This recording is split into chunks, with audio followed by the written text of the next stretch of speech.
Բարև ձեզ, հարգելի գործընկերներ, ես կարճ ներածական խոսք ունենամ, որովհետև Հայաստանում ՔՊ-ի կողմից ստի տարածումը արդեն աներևակայելի մասշտաբների է հասնում,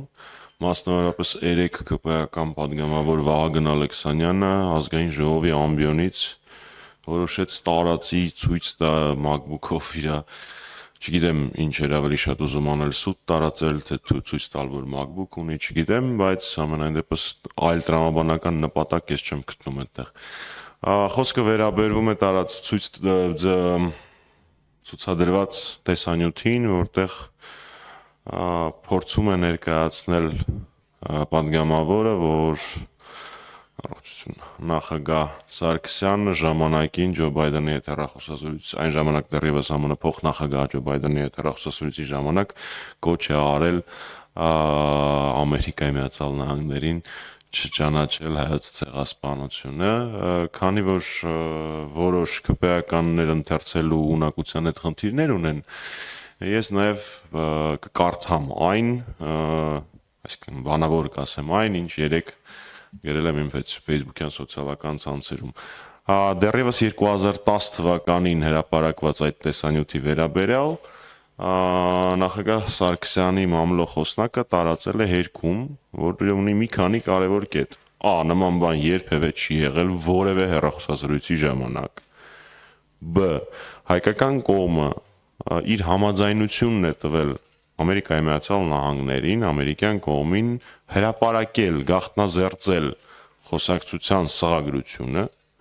ինչին ի պատասխան այն ժամանակ Ամերիկայի Միացյալ Նահանգների դեսպանատունը Երևանում հերքում է տարածել, որ երբևէ նախագահի եւ փոխնախագահի երկու խոսակցությունների ընթացքում նման կետ չի քննարկվել, նման հորդոր նախագահ Սարգսյանը երբեք չի հնչեցրել եւ բոլոր հեռախոսային խոսակցությունների ժամանակ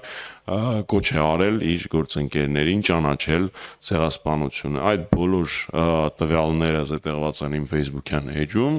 իսկ ինչ վերաբերվում է այդ սուտը տարածողին, ես հասկանում եմ, որ իրանք ամեն ինչ անում են, որպեսզի դավաճանի եւ ուրացողի պիտակը, որը իրենց անվան հոմանիշն է դարել, փորձեն փակցնել